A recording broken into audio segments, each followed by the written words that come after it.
নমস্কার বন্ধুরা, welcome to ST unique sports. বন্ধুরা, এই ভিডিওতে আমরা কথা বলবো কিছু ফুটবল আপডেট নিয়ে। জিকসান সিং সে কিন্তু বড় পুরস্কার পেলেও ম্যাচ শেষে ডবল ইয়েলো কার্ড হয়ে লাল কার্ড দেখলো।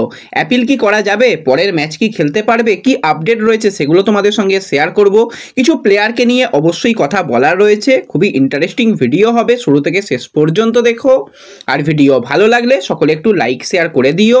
আর যারা চ্যানেলে প্রথমবারের জন্য এসেছো, মনে করে চ্যানেলটাকে সাবস্ক্রাইব করে নিও, তাহলে তোমাদের প্রিয় দলের খেলার সমস্ত আপডেট তোমরা এখানে পেয়ে যাবে। তো প্রথমেই যদি আমরা কথা বলি একটুখানি নিশু কুমারকে নিয়ে, তো নিশু কুমারকে কিন্তু কালকে এই 2024-25 আইএসএল এর প্রথম ম্যাচটা আমরা খেলতে দেখলাম। মূলত 45 মিনিট সেকেন্ড হাফে যথেষ্ট ভালো কিন্তু নিশুর পারফরমেন্স আমরা দেখতে পেলাম। আমরা নিশুকে জানতাম যে একজন সাইড ব্যাক হলেও অ্যাটাকে গিয়ে সাহায্য করে, কিন্তু কালকে নিশু কোথায় খেললো? মাঝ মাঠে নিশুকে খেলতে হলো এবং মাঝ মাঠ থেকেও কিন্তু যথেষ্ট ভালো চেষ্টা করেছে। সঠিক বেশ কিছু পাস দিয়েছে, পাসিং অ্যাকুরেসি কিন্তু দুর্দান্ত ছিল, রিকভারি দুটো বেশ ভালো করেছিল, এছাড়া কিন্তু একটা চান্স ক্রিয়েট করতে পর্যন্ত দেখা গেছে।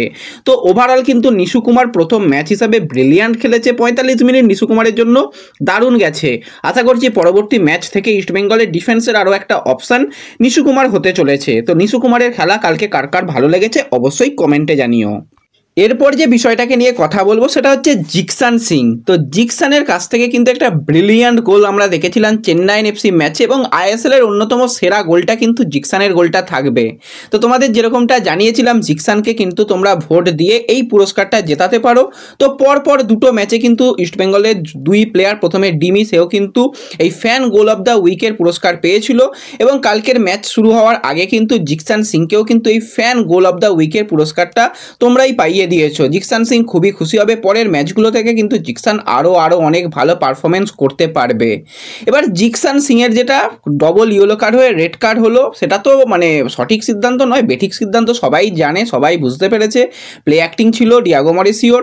তো এই নিয়েও অনেক রকম ব্যাপার হয়েছে। তো সেসব যদি আমরা বাদ রেখে আমরা কথা বলি যে এই ডবল ইয়েলো কার্ড হয়ে যেটা রেড কার্ড হলো, সেটা কি অ্যাপিল করা যাবে?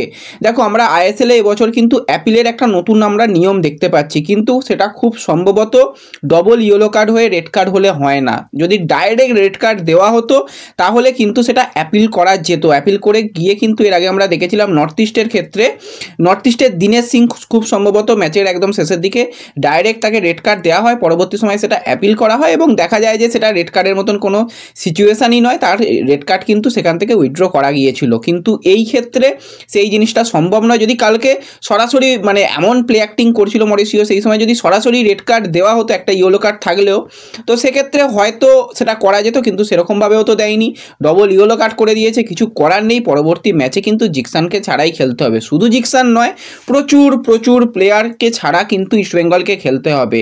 রিজার্ভ টিমের দিকে তাকাতে হবে, এবং রিজার্ভ টিমের ক্ষেত্রে ওই ব্যাপার একই হয়ে গেছে। প্রত্যেকটা প্লেয়ার সন্তোষ ট্রফির জন্য চলে গেছে, কেরালার বেশিরভাগ প্লেয়ার চলে গেছে, বাংলা দলেও অনেকগুলো প্লেয়ার চলে গেছে। তো সব কিছু মিলিয়ে মিশিয়ে কিন্তু প্রচণ্ড চাপে পড়ে গেছে এখন অস্কার। এরপর যে বিষয়টাকে নিয়ে কথা বলবো, সৌভিক চক্রবর্তী। দেখো, সৌভিক চক্রবর্তী কিন্তু খুব একটা সোশ্যাল মিডিয়াতে মুখ খোলে না যতক্ষণ না যে দেখছে যে খুব খারাপ কিছু হচ্ছে। কালকে জিকসান সিংয়ের ব্যাপারটা কেউই মেনে নিতে পারছে না, সবাই কিন্তু হতাশ। সেই হতাশার প্রকাশ কিন্তু সৌভিক চক্রবর্তী তার সোশ্যাল মিডিয়াতে করেছে যে এই যে এই কার্ড দেখানোগুলো কিন্তু সঠিক হচ্ছে না, এবং সত্যি ইস্টবেঙ্গলের বিরুদ্ধে চক্রান্ত চলছে। এটা একদম আমরা চোখের দেখায় বুঝতে পারছি, খালি চোখেই দেখা যায় এবং খালি চোখেও বোঝা যায়। যারা ভালোভাবে ফুটবলটা দেখে, ফুটবলটা বোঝে, পরিষ্কার বোঝা যাচ্ছে একটা বিরাট চক্রান্ত চলছে। কেন চলছে তার কোনো প্রশ্নের উত্তর নেই, এবং এই চক্রান্তগুলো সত্যি কিন্তু বন্ধ হওয়া দরকার রয়েছে। তো এরপর যদি আমরা একটুখানি মোহামেডানকে নিয়ে কথা বলি, মোহামেডান শিবিরে কিন্তু খারাপ সংবাদই রয়েছে। ভালো কিছু আমি মোহামেডানের জন্য দেখতে পাচ্ছি না। জোসেফ সে তো সিজন আউট হয়ে গেছে, তার সাথে সাথে গৌরব ভোরা ব্রিলিয়ান্ট খেলছিল। ডিফেন্সের অন্যতম স্তম্ভ গৌরব না থাকলে মোহামেডানের ডিফেন্স আরও অনেক বেশি খারাপ হতো। দারুণ গৌরব খেলছিল, কিন্তু গৌরবেরও যেরকম ইনজুরি শোনা যাচ্ছে, জানুয়ারি মাসের মাঝামাঝিতে সে হয়তো ফিরতে পারে।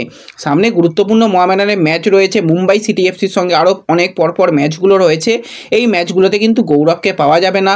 জোসেফ তো সিজন আউট হয়ে গেছে, তো প্রচণ্ড চাপে কিন্তু মোহামেডানও পড়ে গেছে। তো মোহামেডান কিন্তু সামনের দিকে ভালো দল গঠন করার জন্য বেশ কিছু ভালো ভালো প্লেয়ারের সঙ্গে কথাবার্তা বলছে, সেই সাইনিংগুলোকে যদি করতে পারে তো ওভারঅল কিন্তু ভালো কিছু হবে। এবং ইস্টবেঙ্গলের ক্ষেত্রেও কিন্তু ইস্টবেঙ্গলকেও ভাবতে হবে যে একদম দলকে আবার নতুন করে সাজাতে হবে, কারণ যেভাবে ইনজুরি সমস্যায় ইস্টবেঙ্গল এখন পড়েছে, প্রচণ্ড চাপে পড়ে গেছে এবং এখান থেকে কিভাবে অস্কার বেরোতে পারবে সত্যি জানা নেই। তো প্রচণ্ড চাপের মধ্যে রয়েছে এবং দলের পারফরমেন্স যদি খেলার দিকে বলো, খেলছে যথেষ্ট ভালো। অনেকে ফিটনেস কোচ নিয়ে প্রশ্ন তুলছো, দেখো ফিটনেস কোচ কি করতে পারে? যেই দল 30 মিনিট হাঁটতে পারতো, দৌড়াতে পারতো মাঠে, সেই দল এখন 90 মিনিট খেলছে। ফিটনেস কোচ যথেষ্ট ভালো কাজ করেছে।